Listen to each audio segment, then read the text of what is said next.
Hello survivors and welcome to another video. In this video we are going to be taking a first look at Axel, who is a collection character in the museum. We'll look at the collection afterwards as well. And here's Axel as a 5-star, here's a brand new character, and here is Axel as a 6-star. His weapons look sick, gonna straight up say. I bet the animations for his weapons are pretty insane.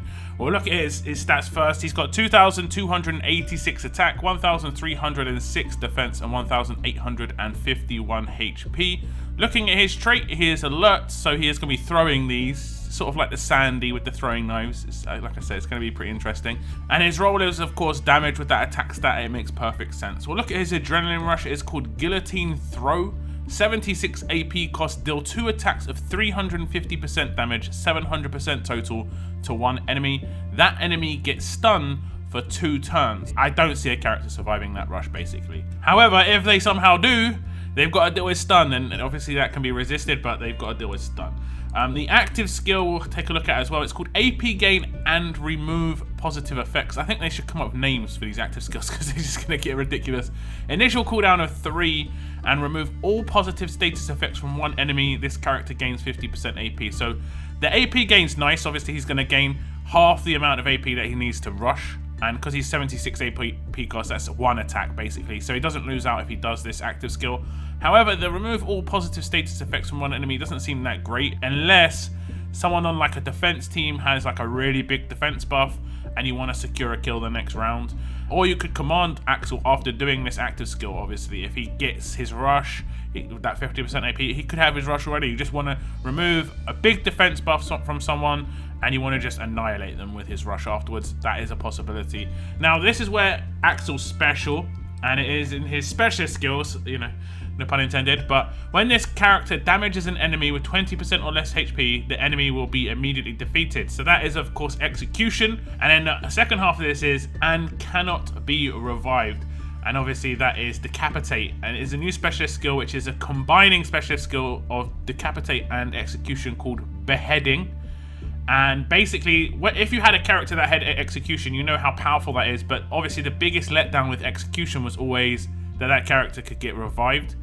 This character sort of bypasses that, of course, because with those characters dying, he's going to be decapitating them as well. It'll be decapitates on his rush. Both of those hits potentially could do 2 decaps easy on 2 separate characters. He's basically like Sandy, the output he's going to have in terms of the double attacks, but also his basic attacks could really do some damage with someone who's actually got quite high HP at the time. So he has obviously got an attached weapon, so we'll take a look at that. And it's Axel's Violent Dual Saw Blades, and it has 30% attack on from the get-go, which is perfect. A medium bonus to AP when attacking, and then it has a special trait which is when attacking, a better chance to gain 50% AP. So he could get a second turn rush just from doing the first basic attack if that 3rd slot special were to proc. This character is really, really strong, obviously. Just based on this weapon alone is really strong. Combined with that rush, even stronger, because obviously that rush can go off turn 2 without being commanded. And then with the specialist skill on top, really, really strong. Now, it's not easy to get this character. It is not easy to get this character at all. He is only in a museum collection right now. And this is said museum collection. It's required that you have a maxed out 6-star Wayland, a maxed out 6-star Riker, and then get 10 of these kites. Now, 10 of these kites is going to be just like getting the green keys, that sort of thing, in terms of they're only in bags, pretty much. And these bags are probably RNG bags too. If we have a look at the RNG bag here, it costs 5,950 coins to get 1, and you're only guaranteed 1. That, in my mind, is kind of ridiculous. The RNG is not going to be with you with the other ones, I'd assume. Let me have a look. The collection item 3%. It does increase 15%, 15%, 15%, 15%, but you're most likely going to come out with one of these, and in every single one there's more of like a duff item. You know, there's the 10,000 5-star tokens, 300 legendary tokens, 25,000, 250,000, sorry, Ascendance medals. And I guess this is the best one. In terms of you're going to be guaranteed a Lilith, and same here, you're going to be guaranteed a Ulysses. But that's a lot of coins for 1 guaranteed kite. When you consider you've got to get 10, so you're looking at 60,000 coins potentially. I don't know. That's a lot.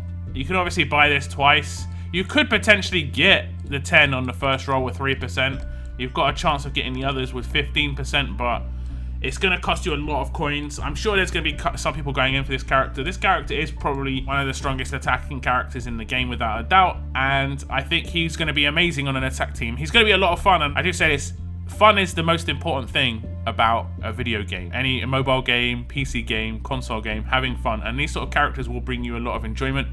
It's a shame you have to pay so much to have that sort of enjoyment. Fortunately, within free-to-play, there was that Michelle recently who has drastically improved a lot of people's enjoyment in the game just because it's fun to have a character that is good. But yeah, we'll see what dual specialists come in the future. I can see some more ridiculous ones coming. This one is pretty ridiculous though, just because the biggest issue with Execution was the fact that that character wasn't decapitated. Now that's not a problem, at least with Axel.